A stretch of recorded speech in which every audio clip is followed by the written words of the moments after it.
Hello students, मेरा नाम SK सुमन हुआ। मैं आज आप लोगों के लिए 11th का टॉपिक लेकर आ रहा हूँ। टॉपिक का नाम है कॉम्प्लेक्स नंबर। और अगर आप लोगों को चैनल अच्छा लगे तो इसको कृपया सब्सक्राइब करें। तो चलिए टॉपिक स्टार्ट करते हैं। तो टॉपिक का नाम है कॉम्प्लेक्स नंबर।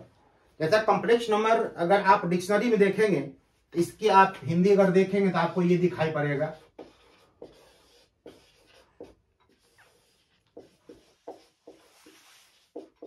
सम्मिश्र संख्या। सम्मिश्र का मतलब हो गया कुछ संख्या जो वास्तविक हो काल्पनिक संख्याओं को मिला दिया जाता है तो सम्मिश्र संख्या होता है। तो आप कहेंगे कि संख्या सिर्फ एक ही होता है, वो रियल नंबर होता है, वास्तविक संख्या होता है। तो मैं आज आप लोगों को एक नए संख्या से रूबरू कराने जा रहा हूं। वो संख्या क्या है वो देखिए। अगर हम लोग एक इक्वेशन बनाते हैं x² + 1 = 0 और यहाँ पे अगर हमें ये चूंकि क्वाड्रेटिक इक्वेशन है और यहाँ x का वैल्यू अगर हमें निकालना सॉल्व करना है तो आप यहाँ पे करेंगे x² = -1 और x = करेंगे √-1 हो गया। अब तक हम लोगों ने सिर्फ पॉजिटिव नंबर का ही स्क्वायर रूट निकाला है। तो फिर ये नया नंबर यहाँ पर आ गया, फिर यहाँ आके हम लोगों की पेन रुक जाती है। तो इसी स्टेप पे यूलर्स ने सबसे पहले इस कॉन्सेप्ट को लाया था कि अगर एज्यूम कर लिया, जो उन्होंने एज्यूम किया, कल्पना किया कि अगर -1 के प्लेस पर i डाल दिया जाए मीन्स -1 = i² हो जाए। और ये जो आप i देख रहे हैं, i ये एक आयोटा वर्ड है, इसका फर्स्ट लेटर i जहां से इसको लिया गया है, इसका मीनिंग भी होता है इमेजिन करना। उन्होंने कहा अगर ऐसा मैं इसको एज्यूम कर लेता हूं तब मेरा प्रॉब्लम सॉल्व हो जाएगा। तो x = हो जाएगा i हो जाएगा। For example x² + 4 = 0 means x² = -4 then x = √-4। अब आपके पास -4 का रूट आ गया, आप इसको ब्रेक ही नहीं कर सकते हैं। तो यूलर्स इसी को ब्रेक करने के लिए स्टेप कैसे आगे बढ़े, उन्होंने कहा कि -1 को i² मान लिया जाए।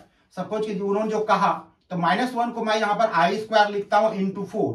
और आप जानते हैं किसी का स्क्वायर रूट निकालना हो तो परफेक्ट स्क्वायर होना चाहिए। आप यहाँ पर देख रहे हैं i परफेक्ट स्क्वायर है, 4 भी परफेक्ट स्क्वायर है। इसको हम निकालेंगे तो ये रिजल्ट कितना होगा, 2i हो जाएगा। इस प्रकार जो नंबर आपको फाइंड आउट हुआ वो i के साथ बाहर हो गया। और i चूंकि आपने एज्यूम किया हुआ था, इसका नाम क्या होगा, ये इमेजिनरी नंबर हो जाएगा। ये जो भी नंबर आपका निकला इसको आप कह सकते हैं इमेजिनरी नंबर कह सकते हैं। और इसी प्लेस पे अगर x = √4 होता तो आपका रिजल्ट कितना, 2 होता। तो ये आपका क्या होता है, रियल नंबर हो जाता। अब आप इस रियल नंबर को इसके साथ मिला दीजिए, इमेजिनरी के साथ एक नया नंबर बन जाएगा। उसे नए नंबर को हम लोग क्या कहते हैं, कॉम्प्लेक्स नंबर कहते हैं।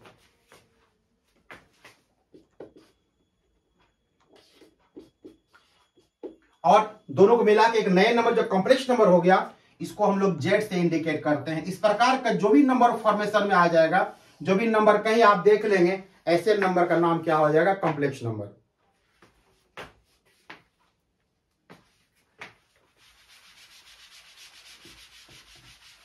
और आगे चलिए इस टॉपिक को आगे बढ़ाते हैं। अब आप लोग ने जान लिया कि कोई भी नंबर इस फॉर्मेट में आ जाए तो अगर इसको आप डिफाइन करना चाहें तो कैसे डिफाइन करेंगे, आप ये लिख सकते हैं इसको, any number in the form of x + iy is called complex number. It is generally denoted by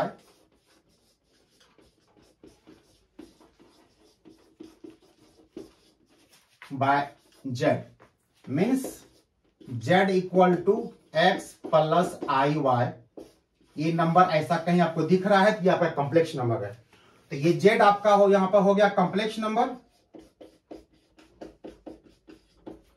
x आपका हो गया रियल नंबर और ये आपका हो गया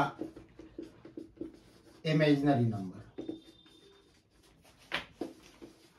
एक बात यहां पर कंफ्यूजन नहीं रहना आप लोगों को। अक्सर क्वेश्चन पूछा जाता है कि इस कॉम्प्लेक्स नंबर में रियल नंबर क्या है, रियल पार्ट क्या है, इमेजिनरी नंबर क्या है, इमेजिनरी पार्ट क्या है। तो वहां लड़के अक्सर कंफ्यूज हो जाते हैं। आप जब भी इस x को ऐसे पढ़ना, जो भी नंबर रहेगा विदाउट i वो रियल नंबर होगा, और आई वाई के साथ अगर फुल्ली इसको पढ़िएगा तो इमेजिनरी नंबर हो जाएगा। लेकिन इसी को थोड़ा ध्यान से देखिए, नीचे इसी बात को मैं दोहरा के फिर से लिख रहा हूं कि z equal to x plus i y. अब यहां से अगर मैं इस x को लिखूं तो रियल नंबर तो है ही। जैसे कहते हैं कि हमारे शरीर में हमारा हाथ है, सर है, बाल है, ये हमारे पार्ट्स ऑफ बॉडी हैं, तो सब मिलके हमारे शरीर को बनाते हैं। उसी प्रकार ये कॉम्प्लेक्स नंबर का यह x और y जो है वो एक पार्ट है। तो पार्ट को कैसे हम लोग नेमिंग करेंगे, इसको हम लोग कह सकते हैं real part of complex number. और लिखने का तरीका होता है REZ, और सिर्फ y को लिखना होगा। सिर्फ y को देखिए, मैं यहां बता रहा था कि आई वाई को अगर एक साथ कंबाइंडली पढ़ेंगे तो ये पढ़ा जाएगा इमेजिनरी नंबर, बट हमें अगर सिर्फ y को लिखना हो जो कि i के साथ है तो उसको हम लोग बोलेंगे इमेजिनरी पार्ट बोलेंगे। तो imaginary part of complex number, और इसको लिखा जाता है IMZ। इस प्रकार आप लोग जान गए कि कॉम्प्लेक्स नंबर को कैसे आप डिफाइन करेंगे। एक मार्क्स का क्वेश्चन जो हमेशा ऑब्जेक्टिव पूछा जाता है, आप 11th एग्जाम सब दीजिएगा तो एक आपको कॉम्प्लेक्स नंबर दिया रहेगा। फॉर एग्जांपल मैं आपको देने जा रहा हूं,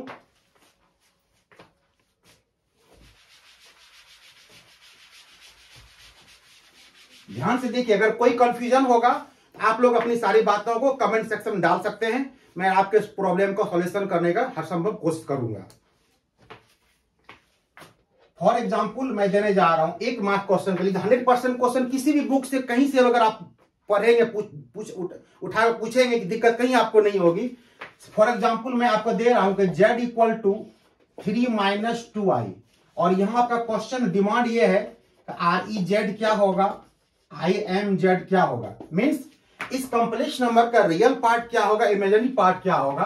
तो रियल पार्ट आपका हो गया, तो जो विदाउट आई वाला होगा वो रियल पार्ट हो जाएगा, और जो आपको आई के साथ होगा, हमने ये पहले ही कह दिया आई को काउंट नहीं करना इमेजिनरी पार्ट में, आई के साथ जो भी रियल नंबर आपको मिलेगा आपको उसको लिखना है। तो यहां पर आपको देखिए सिर्फ 2 मिल रहा है आपको, ये कितना आपका 2 हो जाएगा, पहला एग्जाम्पल। दूसरा एग्जाम्पल अगर आपको मैं दूं ऐसे z इक्वल टू 6i मैंने लिख दिया, और यहां पे क्वेश्चन आ गया कि रियल पार्ट और अगेन आपका इमेजिनरी पार्ट क्या होगा। तो आप यहां पर डाउट में पड़ जाएंगे, यहां तो कुछ है ही नहीं रियल पार्ट, तो क्या लिखे। जब नहीं है तो इसको हम लोग ऐसा कर सकते हैं कि 0 प्लस 6i। अब देखिए बिल्कुल आपको दिख रहा है उस प्रकार से, तो जो नंबर आपको यहां पर विदाउट आई दिख रहा है वही आपका रियल पार्ट होगा। मतलब किसी कॉम्प्लेक्स नंबर में जब आपको सिर्फ इमेजिनरी पार्ट है, रियल पार्ट नहीं है, इसका मतलब है कि रियल पार्ट वहां पे 0 है, और इस इमेजिनरी पार्ट के बारे में बात करें आप 6 हो जाएगा। एक तीसरा एग्जाम्पल आप लीजिए,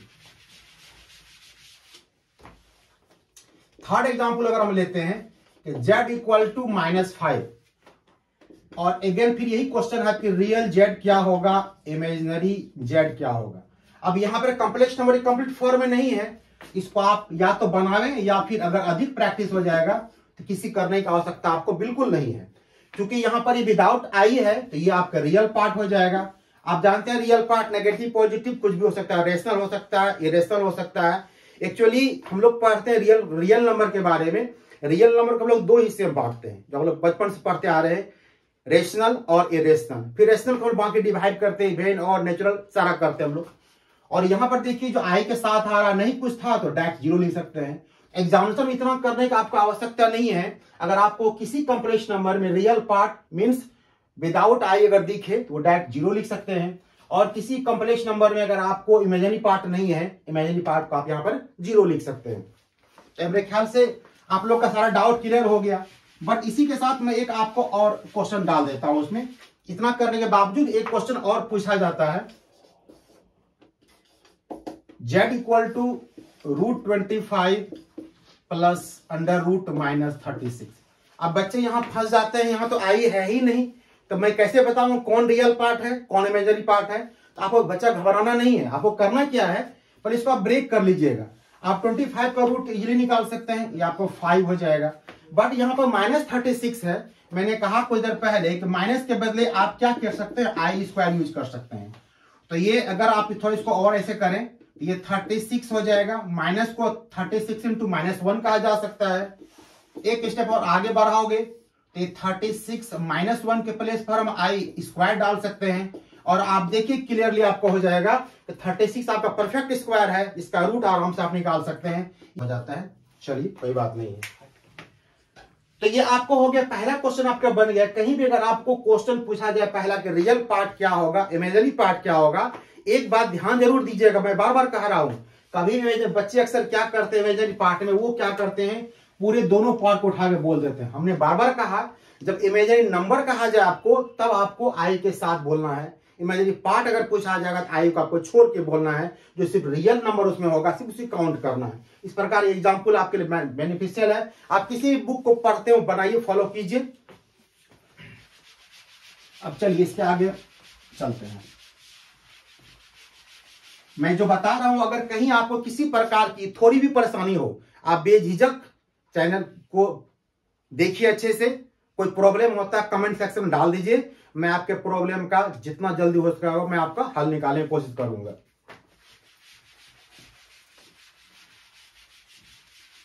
और ये मेरा चूंकि पहला वीडियो है, मैं आप लोग के लिए बार बार लगातार मैं वीडियो लाते रहूंगा, ताकि आपको ये नहीं हो कि कोई सब्जेक्ट आपने शुरू किया, टॉपिक कहीं आपने शुरू किया, टॉपिक बीच में रह गया। आप लगातार मेरे वीडियो को देखते रहे, मैं सीक्वेंस वाइज सारा चीज बताऊंगा, आपको कहीं कोई कठिनाई नहीं होगी, कहीं आपको जाने की आवश्यकता नहीं है। आप जितना ऑफलाइन क्लास में समझ सकते हैं, आपको मैं उतना ऑनलाइन क्लास में पढ़ाऊंगा, समझाऊंगा। मेरा एक दावा है आप लोगों से बच्चों कि मेरा मानना है कि मैं गधे को पढ़ा सकता हूं, बशर्ते गधा अगर पढ़ना चाहे तो। ये मेरा अपना कॉन्फिडेंट है, ये मैं बोलता हूं। और अगर आपको ऐसा लगता है आप करके देखें, मेरे साथ चलें, मैं आपके साथ चल रहा हूं। अब नेक्स्ट आगे बढ़ाते हैं। इसके बाद एक वर्ड आपको आएगा कंजुगेट। कंजुगेट क्या होता है? अगर आप बिहार बोर्ड के छात्र या हिंदी मीडियम के छात्र हैं तो मैं कोशिश करता हूं इसमें कि हिंदी भी लिखते चले जाऊं। इसको हिंदी में कहते हैं संयुग्मी। और बाद में फ्यूचर में मैं हिंदी मीडियम छात्रों के लिए भी अलग से मैं वीडियो बनाकर डाल दूंगा। इसमें पूरी बात मैं हिंदी में लिखूंगा, हिंदी जैसे बोलता वैसे बोलूंगा। आपके भविष्य के लिए मैं ऐसा काम करूंगा। तत्काल मैंने ये शुरुआत किया है। तो कंजुगेट कैसे डिफाइन, कंजुगेट क्या हो गया आपको? आपने भी देखा कि कोई भी कॉम्प्लेक्स नंबर आपका इस प्रकार कोई भी नंबर दिखाई पड़ता है तो वो आपका कॉम्प्लेक्स नंबर हो जाता है। बट कंजुगेट क्या हो गया? तो इसी जेड के ऊपर में अगर आप एक बार साइन डाल दीजिएगा तो ये इसको पढ़ा जाता है conjugate, conjugate of complex number. ये होता क्या है? तो कंजुगेट में एक ही काम करना आपको, सिर्फ इमेजिनरी पार्ट के साइन को चेंज करना। ये आपका इमेजिनरी पार्ट है, इसका साइन देखिए प्लस लगा हुआ है, तो ये आपको x माइनस आई वाई हो जाएगा। अब इसको एग्जाम्पल में कन्वर्ट देखे कैसे होता है ये। For example z equal to -3 + 4i आपको कोई कॉम्प्लेक्स नंबर दिया हुआ है और आपसे पूछा जा रहा है इसका कंजुगेट क्या होगा। तो आप लोग क्या करेंगे, इसको मैंने पहले ही कहा कि कंजुगेट का मतलब हो जाएगा to change the sign of imaginary part. मैं बगल में इसको यहां लिख देता हूं, to change the sign of imaginary part. ये ध्यान रखिएगा हमेशा, इसमें कभी भी रियल पार्ट को चेंज नहीं करना है। अक्सर बच्चे क्या करते हैं, इमेजिनरी पार्ट के साइन को चेंज तो करते ही करते हैं, रियल पार्ट के साइन को भी चेंज कर देते हैं। तो यहां क्या हो जाएगा, यहां इमेजिनरी पार्ट आपको यहां पर देखिए 4 है, आपको इसका कंजुगेट लिख रहे हैं तो -3 - 4i। बच्चे अक्सर आप लोग गलती क्या कर बैठते हो कि -3 को +3 कर देते हो। मैंने पहले ही कहा कि इस रियल पार्ट को आपको छूना ही नहीं है। वो जिस स्टेज में है, जिस साइन के साथ है, वो एज वेल उसी प्रकार रहेगा। आपको सिर्फ इमेजिनरी पार्ट के साइन को चेंज करना है। सेकेंड एग्जाम्पल से देखिए आप, अगर मैं आपको z इक्वल टू यहाँ -6 कर देता हूं तो क्वेश्चन आप यहाँ फिर कंजुगेट क्या लिखिएगा। तो कंजुगेट अक्सर क्या बच्चे क्या करते हैं, -6 को +6 कर देते हैं। लेकिन नहीं, मैंने फिर कहा, आपको कह रहा हूं आपको दोबारा, आपके इमेजिनरी पार्ट के साइन को चेंज करना है। और यहां तो से आपको रियल पार्ट आपको दिया हुआ है, इसका रिजल्ट ज्यों का त्यों रह जाएगा। तीसरा एग्जाम्पल ऐसे आप लीजिए, z इक्वल टू अगर -5i है, इसका कंजुगेट निकालना है। ये कंजुगेट इसका आराम से निकाल सकते हैं, माइनस का प्लस हो जाएगा, तो कितना आपका होगा 5i हो जाएगा। इस प्रकार कंजुगेट में आपको कोई गलती नहीं होगा। ध्यान ये रखना है, ये मैंने यहां पर लिख दिया, आपको ध्यान से देखिए कि change the sign of imaginary part. सिर्फ इमेजिनरी पार्ट के साइन को चेंज करना है, रियल पार्ट को कोई छूना नहीं, आपको कोई टच नहीं करना आपको। इस प्रकार आप कंजुगेट किसका निकाल सकते हैं। तो एक क्वेश्चन से पूछा जाता है कि किसी भी कॉम्प्लेक्स नंबर का कंजुगेट क्या होगा, आप इजीली इसका निकाल सकते हैं। किसी बुक को आप देखें पलट के, हर जगह आपको यही चीज मिलेगा। आप ये प्लस आपको याद रखना कि जो इमेजिनरी पार्ट का साइन है, प्लस को माइनस करना है, माइनस को प्लस करना है, चेंज करते रहना। सपोज कीजिए अगर ये एग्जांपल ऐसा रहता z equal to x minus i y, और तब से कंजुगेट निकालते यहाँ पर t कितना हो जाता, x प्लस आई वाई हो जाएगा। याद नहीं करना है कि प्लस का सिर्फ माइनस ही होगा, माइनस होगा तो प्लस भी कर देंगे इसको। इतना क्लियर आप लोग को हो गया होगा। तो फिर थोड़ा सा आगे बढ़ाते हैं और इस बात को। अब आप लोगों ने ये चीज जान लिया कि कॉम्प्लेक्स नंबर क्या है, कैसे डिफाइन कर दिया, उसका एग्जांपल बता दिया मैंने आपको, रियल पार्ट क्या होगा, इमेजिनरी पार्ट क्या होगा, फिर मैंने कंजुगेट बताया आपको, उसका कैसे एग्जांपल बताया मैंने आपको अलग अलग टाइप का। और इसके बावजूद अगर आप लोग को कुछ प्रॉब्लम होगा तो फिर आप लोग पूछेंगे हमसे। चलिए इसके बाद मैं थोड़ा इसको आगे बढ़ाता हूं टॉपिक को, क्योंकि तो लंबी टॉपिक है, मैं आपका ज्यादा वक्त नहीं लूंगा। अब यहां पर क्या करना है कि क्वेश्चन पूछा जाता है कि दो कॉम्प्लेक्स नंबर कब इक्वल होंगे, कैसे कर दें किसी को इक्वल होना। पहले इक्वल का मीनिंग क्या होता है। इक्वल का मतलब होता है अगर दो बच्चे बराबर हैं, करेंगे दो बच्चे बराबर हैं, तो बच्चे का लंबाई, चौड़ाई, बच्चे का मोटाई, बच्चे के पढ़ने की क्षमता, हर कुछ बच्चे में समानता हो जाएगी, तब कह सकते हैं कि बच्चे दो आपस में क्या है, समान है। तो आप यहां कह सकते हैं कि सपोज कीजिए लेट एक Z1 इक्वल टू आपको M1 plus IN1, complex format है। कॉम्प्लेक्स का मतलब है कि आई के साथ होगा, एक आई के बिना होगा। और दूसरा मान लीजिए Z2 equal to M2 plus IN2 हो जाएगा। तो ये दो complex number Z1 Z2 equal कब कहलाएंगे, इक्वल तब कहलाएंगे जब आपका ये जो रियल पार्ट है इसके बराबर हो, इमेजिनरी पार्ट जो हो इसके बराबर हो। इसी बात को लैंग्वेज में लिख सके हम लोग,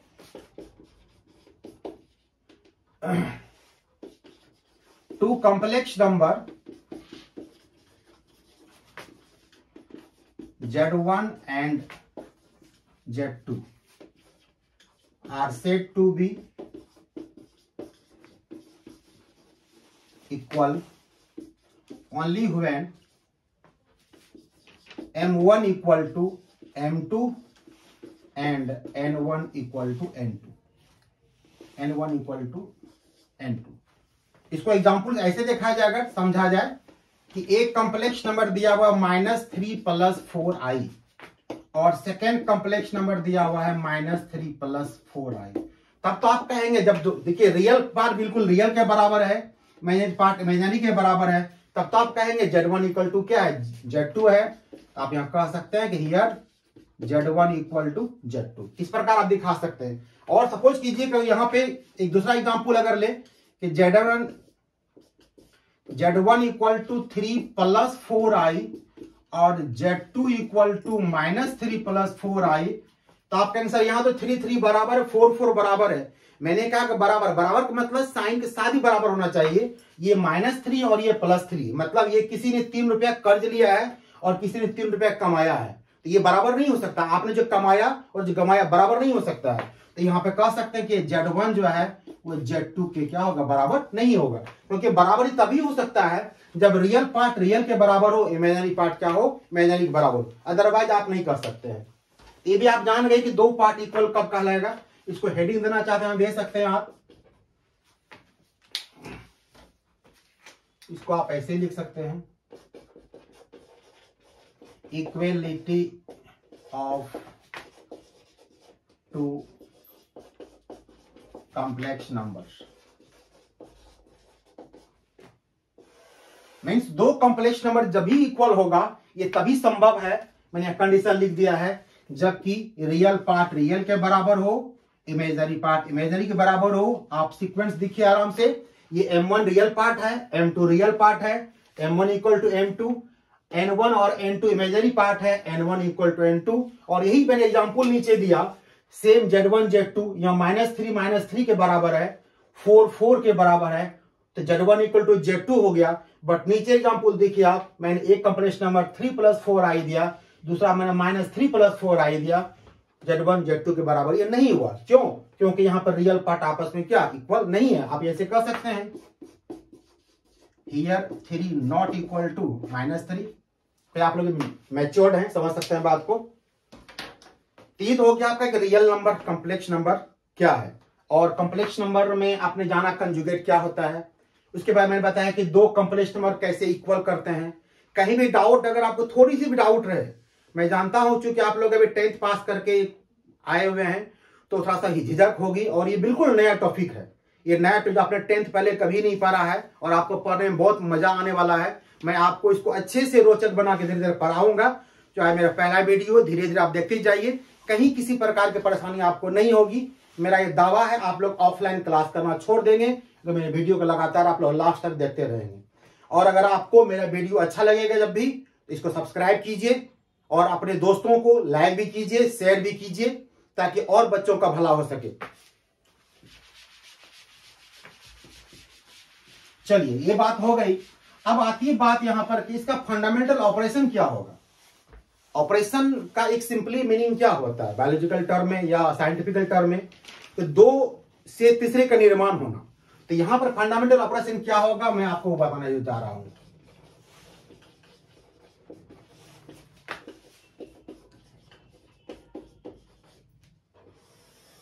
तो अलजेब्रा में अगर देखा जाए, अलजेब्रा में 4 ही ऑपरेशन होते हैं। या तो एडिशन होगा, सब्ट्रैक्शन होगा, मल्टीप्लिकेशन होगा, डिवीजन होगा। फिर फिफ्थ कोई ऑपरेशन नहीं होता। आप जितना भी अलजेब्रा कहीं बना लीजिए, अप टू आप पीजी लेवल बनाइए, कहीं बनाइए, आप ये 4 ही लेवल काम करते हैं। अब रही बात एक कॉम्प्लेक्स नंबर 2 हमें दिया रहेगा, हमें पूछा जाएगा 2 कॉम्प्लेक्स नंबर को आप बताइए, जोड़िए या माइनस कीजिए या मल्टीप्लिकेशन कीजिए या फिर उसका डिवीजन कीजिए। मैं आपको चारों बताता हूं आज।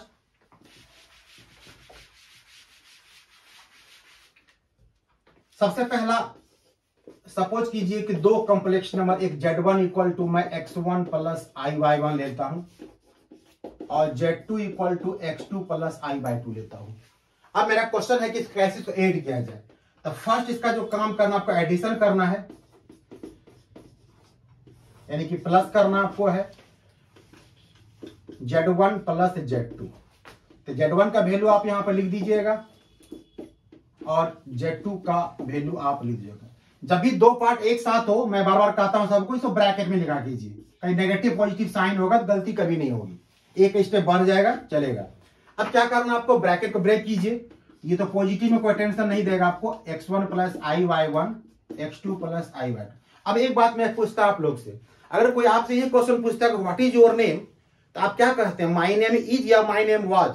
आप कहते हैं माई नेम इज सानू, माई नेम वाज मीरा, जो भी, बट आप वाज नहीं बोलते हैं। मीन्स कहने का मेरा तात्पर्य है कि इज का आंसर इज में होना चाहिए, वाज का आंसर वाज में होना चाहिए, तभी परफेक्ट होता है। जैसा क्वेश्चन हो वैसा आंसरिंग हो, इसका मजा कुछ और होता है। तो यहां पर क्या करना आपको, चूंकि ये कॉम्प्लेक्स नंबर क्या होता है, क्या बेनिफिट इसका होता है, क्या प्रॉपर्टीज होता है, जब भी 2 कॉम्प्लेक्स नंबर को आप प्लस करें, माइनस करें, इनटू करें अथवा आप डिवाइड करें, सबका रिजल्ट फाइनली लास्ट में कॉम्प्लेक्स नंबर पे जाके एंड होना चाहिए। अगर कॉम्प्लेक्स नंबर नहीं होता है तो आपका आंसर पूरा नहीं हुआ। तो फिर कैसे करेंगे, आप प्रश्न उठता है कि एक टोकरी में सपोज कीजिए कुछ आम रखा हुआ है, कुछ लीची रखा हुआ है, और दूसरे टोकरी में भी कुछ आम और लीची रखा हुआ है। आपको जोड़ने के लिए कहा जाएगा, बताइए जोड़िए। तो आप क्या करेंगे, आम में लीची को जोड़ देंगे, मिलाकर कुल, तो कुल तो फल आपका हो जाएगा। लेकिन जोड़ने की जब बात आएगी तो जोड़ने के लिए जो सिंपली तरीका होता है कि एक जाति की चीजों को जोड़ा जाता है। यानी आम के साथ आम जुटेगा, लीची के साथ लीची जुटेगा। ऐसा नहीं कि आम लीची नहीं जोड़ सकते। सपोज कीजिए अगर आपको यह कहा जाए कि x1 है, फिर x1 है, ये y1 है, फिर ये y1 है। x1 को x1 से आप जोड़ सकते हैं, एक जाति का वो है, 2x1 हो जाएगा। आप ऐसा नहीं कह सकते x1 प्लस y1, तो क्या कहिएगा, इसको पढ़िएगा x1 प्लस y1 पढ़िएगा। तो कहने मतलब एक ही प्रकार सिमिलर टर्म को जोड़ा जाता है। तो कैसे जोड़िएगा इसको, आपको जोड़ने का मतलब यहां पर यह हो गया कि कॉम्प्लेक्स नंबर में रियल पार्ट को प्लस करना रियल पार्ट के साथ और इमेजिनरी पार्ट को प्लस करना इमेजिनरी पार्ट के साथ। यानी कि यह हो जाएगा x1 प्लस x2, ब्रैकेट लगा दीजिए, और यहाँ i/1 i/2 है, आप i कॉमन ले लीजिए, ये हो गया y1 प्लस y2 हो गया। आप ध्यान से अगर देखिएगा, बिल्कुल ये कॉम्प्लेक्स नंबर दिखाई पड़ रहा है। कॉम्प्लेक्स नंबर का फॉर्मेट क्या होता है, यही फॉर्मेट ना होता है, x plus i/y means real part without i वाला सेपरेट रहेगा और कुछ पार्ट i के साथ बिल्कुल का सेपरेट रहेगा। देखिए बिल्कुल दिखाई पड़ेगा आपको। दूसरा, इसी को हम अगर सब्ट्रैक्शन करते हैं,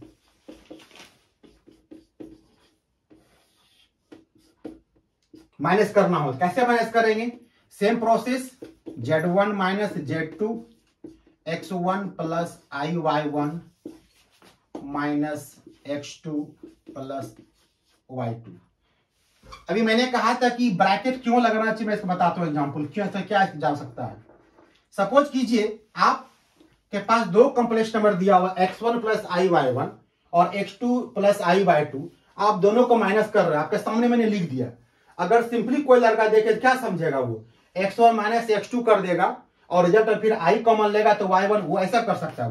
वो करेगा x1 माइनस x2 का, मैंने पहले ही कह दिया कि रियल को रियल से जोड़ना है, और ये फिर आपका ये i यहाँ कॉमन आ जाएगा, तो ये हो जाएगा y1 प्लस क्या y2 होगा, जो बिल्कुल आपका क्या हो, गलत हो जाएगा। इसलिए मैं बार बार कहता हूँ, छोटा सा चीज है, पर ध्यान देना कि इसको ब्रैकेट में लिखिए, कभी गलती नहीं होगी। ये ब्रैकेट लगा दिया मैंने, देखिए इसका रिजल्ट क्या होगा। अब इसको पहले ब्रैकेट ब्रेक कीजिए, x1 प्लस iy1, ठीक है। आप जानते हैं कि ब्रैकेट के पहले अगर नेगेटिव साइन है, आगे सारे साइन को चेंज कर देता है। ये क्या होगा, जो ये प्लस x2 थे ये हो जाएगा माइनस x2 प्लस iy2 हो जाएगा माइनस iy2 होगा। अब यहाँ पे रियल पार्ट को एक साथ कीजिए आप, ये आपका x1 और x2 रियल पार्ट है, ये हो जाएगा x1 माइनस x2 और दोनों में से i कॉमन ले लीजिए, ये देखिए y1 माइनस y2। अब आप मैच कराइए दोनों चीज को, पता चल जाएगा क्यों आपसे गलती कहां हो जाती। आप सब कुछ सही करते हुए गलती हो जाते, तो कोशिश ये करना है कि एक ब्रैकेट लेने में कुछ जाता नहीं है, ले लेना है। इसलिए हम बार बार कहते हैं सब बच्चों को कि ब्रैकेट जब भी दो टर्म आता हो एक साथ, ब्रैकेट शुरू से लीजिए, प्लस हो माइनस हो कोई बड़ी बात नहीं है, एक स्टेप बढ़ जाए गलती कभी नहीं होगी। ये गलती कभी आप लोग ऐसा नहीं कीजिएगा। इसको हटा देता हूं मैं, ये आपका सही रिजल्ट हो गया, ये प्लस हो गया माइनस हो गया। अब सबसे बड़ी बात मेन आता है आपको मल्टीप्लिकेशन का।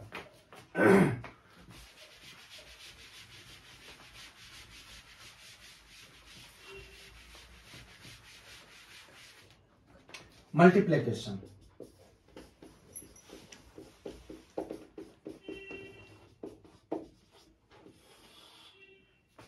तो z1 इंटू z2, z1 का फिर वैल्यू डाल दीजिए आप।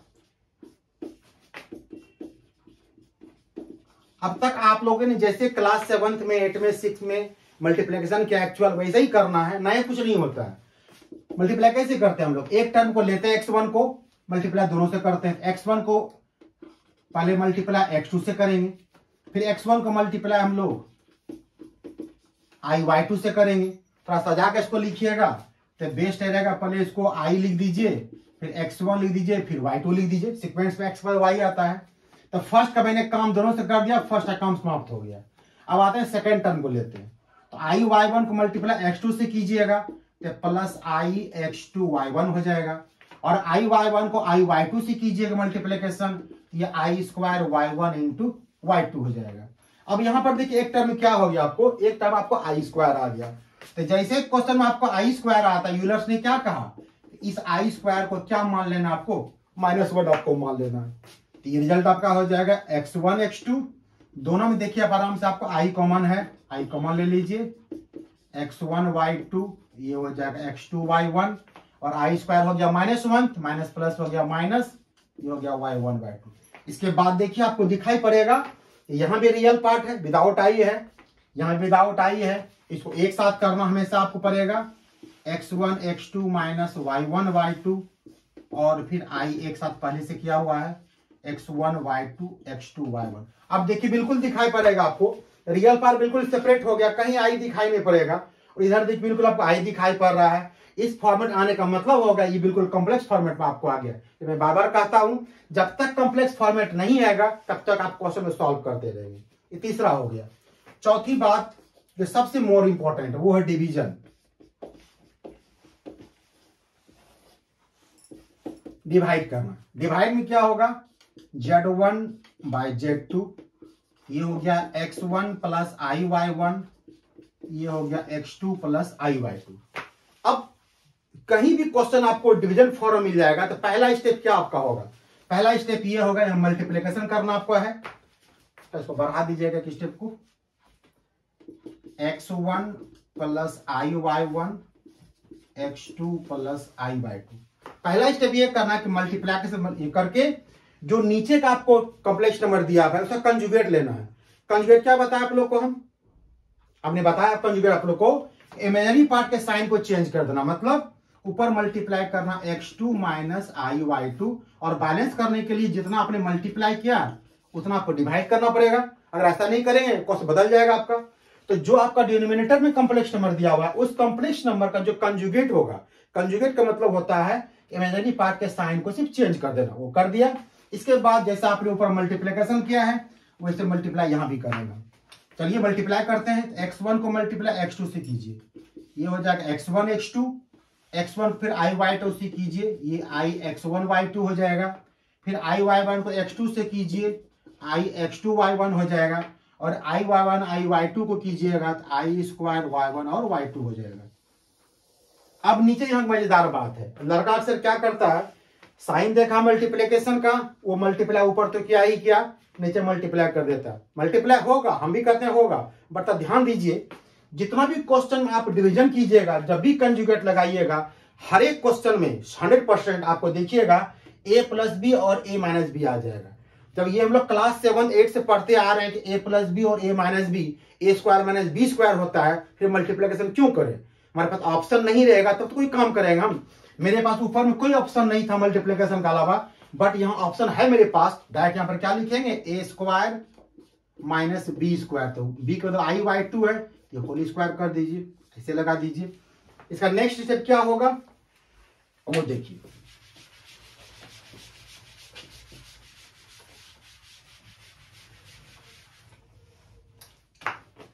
ऊपर आइए थोड़ा सा, ऊपर क्या करना आपको, ये आपका हो जाएगा x1 x2 minus IX1 Y2 plus IX2 Y1।